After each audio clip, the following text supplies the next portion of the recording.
Selamat siang, kami dari kelompok 11 ingin menjelaskan studi kasus yang sudah kita buat, yaitu mengenai aplikasi mobile e-marketplace untuk UKM makanan dan minuman kawasan DKI Jakarta. Ini adalah anggota kelompok kami, yaitu Nama saya Fikar Haitsa Muhammad Zulkarnain. Nama saya Fabio Sepriano. nama saya Levit Fieri Lautan. Oke, di sini saya akan menjelaskan tentang visi dan misi kami. Visi kami adalah membangun Indonesia yang lebih baik dan bermanfaat bagi masyarakat melalui aplikasi yang akan dibuat. Membuat pengusaha-pengusaha dari skala kecil sampai menengah untuk mengembangkan usaha mereka dengan memasarkan produk secara online, membuat aplikasi yang mampu bersaing dengan aplikasi-aplikasi serupa yang sudah lebih dulu terkenal. Misi kami adalah menyediakan layanan e-marketplace yang baik dan terpercaya, sistem keamanan yang baik untuk proses transaksi sehingga hampir tidak mungkin adanya penipuan, meningkatkan dan memakai layanan cloud, selalu mudah diakses selama terkoneksi ke internet, menjalin kerjasama yang baik dengan seluruh mitra usaha. Tujuan perancangan dari sistem kami adalah dibuatnya aplikasi e-marketplace ini untuk meningkatkan pelayanan UKM yang ada di Jakarta mulai dari kecil hingga menengah. Sehingga skala bersaing e-marketplace di Jakarta tidak kalah dengan yang ada di Indonesia, bahkan di luar negeri. Ya, di sini ada online marketplace untuk use case. Saya akan menjelaskan bagaimana prosesnya terjadi. Di sini ada seller dan buyer. Pertama, seller dan buyer akan membuat account. Seller mendaftarkan produk, lalu membuat deskripsi produk, dan menaruh produknya tersebut di toko online e-marketplace kami. Si buyer membuat akun, mencari barang dari seller, memesan barang, dan melakukan pembelian barang. Di sini, saya juga akan menjelaskan sequence diagram login. Pertama, user mengisi username dan password di form login. Username dan password ini akan diproses di kontrol login dan menjadi data user. Data user akan memvalidasi apakah username dan password yang dimasukkan benar atau salah.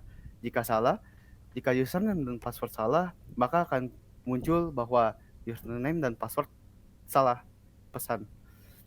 Jika benar, maka user akan masuk ke tampilan menu utama. Oke, saya juga akan menjelaskan sequence diagram transaksi dan menu. Di sini, pelanggan sudah menetapkan barang yang ingin dibeli dan ingin melakukan transaksi. Pertama, setelah memesan barang, pelanggan akan masuk ke menu utama.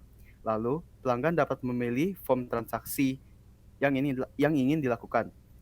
Lalu, data transaksi akan muncul. Di sini pelanggan dapat mengecek data transaksi barang, apakah jumlah harga barang sudah benar atau berapa jumlah barang yang ingin dibeli juga sudah benar. Jika semua tahap sudah dilakukan, pelanggan harus menginput jumlah harga sesuai dengan harga barang. Jika mau, pelanggan juga dapat mencetak struk transaksi. Oke. Selanjutnya akan dijelaskan oleh teman saya, Fabio. Selanjutnya adalah class diagram e-marketplace. Dari class diagram ini mempunyai komponen dasar class diagram. Class diagram terdiri dari 3 bagian atau 3 area pokok, yaitu yang pertama bagian atas. Berisi nama kelas, bagian ini selalu diperlukan, baik ketika berbicara tentang classifier atau objek. Setiap kelas memiliki nama yang membedakan dengan kelas yang lain. Nama dikenal sebagai simple name atau nama sederhana, dan paid name atau nama pet. Yang kedua adalah bagian tengah, berisi atribut-atribut kelas. Bagian ini digunakan untuk menjelaskan kualitas kelas. Ini hanya diperlukan saat menggambarkan contoh kelas tertentu. Secara singkat, atribut dapat menjelaskan tentang nilai sifat tersebut. Yang ketiga, bagian bawah, termasuk operasi kelas atau metode. Ditampilkan dalam format daftar. Setiap operasi mengambil jalurnya sendiri. Operasi menggambarkan bagaimana suatu kelas berinteraksi dengan data. Selain komponen dasar kelas diagram, ada komponen tambahan. Yang pertama nama, yaitu baris pertama dalam bentuk kelas.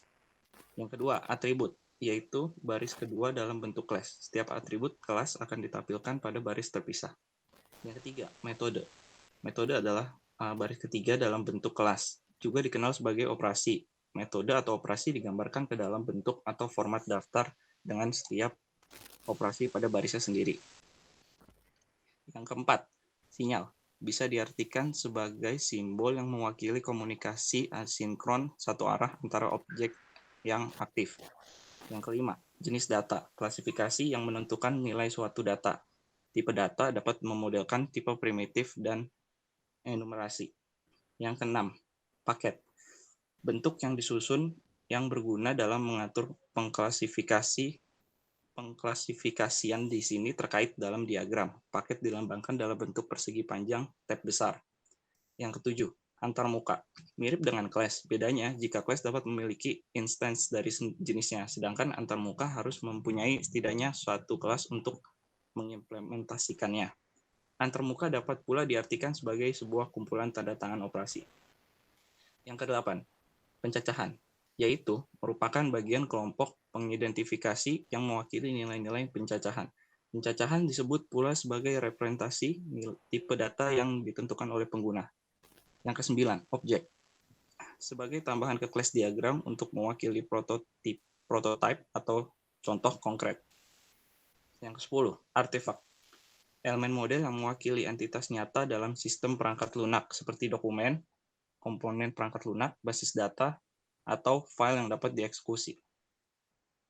Selanjutnya ada hubungan antar kelas. Yang pertama, asosiasi. Asosiasi ini dapat diartikan sebagai hubungan statis antar kelas. Umumnya, asosiasi menggambarkan kelas yang memiliki atribut seperti kelas lain ataupun jenis kelas yang memerlukan informasi mengenai eksistensi kelas lain. Yang kedua, agregasi. Ini dapat diartikan hubungan yang menyatakan suatu bagian seperti yang di atas ini. Pewarisan, yakni hubungan urutan jenjang antar kelas. Misalnya, suatu kelas dapat mewarisi semua atribut dan metode kelas asalnya dengan cara menurunkannya ke kelas lain sehingga ia disebut anak dari kelas yang diwarisnya. Yang terakhir, yaitu adalah hubungan dinamis. Berarti suatu message atau rangkaian pesan yang dilalui satu kelas ke kelas lainnya. Adapun hubungan dinamis dapat digambarkan dengan menggunakan sequence diagram. Selanjutnya adalah activity diagram proses bisnis. Jadi activity diagram merupakan diagram yang memodelkan alur kerja suatu proses bisnis. Sangat mirip dengan flowchart karena memodelkan proses bisnis dari suatu aktivitas ke aktivitas lain atau dari aktivitas ke status. Berikut adalah beberapa activity diagram untuk aplikasi marketplace ini. Jadi di sini ada dua activity diagram. Yang pertama adalah user dan kedua adalah admin. Dan saya akan menjelaskan activity diagram yang user terlebih dahulu. Yaitu pertama, di sini kita login. Setelah login kita dibutuhkan untuk autentikasi atau verifikasi sebutannya.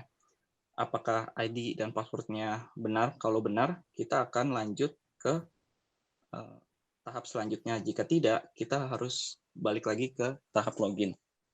Setelah berhasil dari pengecekan, kita masuk ke search produk. Di search produk ini kita dapat menambahkan ke keranjang, bisa meng-cancel order, membuat bayaran, dan mengkonfirmasi order. Setelah itu ada edit profile. Di edit profile ini kita dapat mengganti password dan melihat akun kita. Setelah itu ada di view reports. Di sini kita dapat melihat payment report dan order report. Setelah itu di logout. Oke, slide selanjutnya. Jadi slide selanjutnya adalah activity diagram untuk admin. Di sini sama, kita login, autentikasi, terus dicek atau apakah benar atau tidak. Jika tidak, kita balik ke login. Jika benar, kita lanjut ke tahap selanjutnya. Cuma di sini bedanya adalah saat kita masuk ke tahap selanjutnya, di sini ada add kategori, add item, manage order, manage user. Karena di sini adalah seller atau admin. Di sini kita bisa mengubah kategori atau detail item dan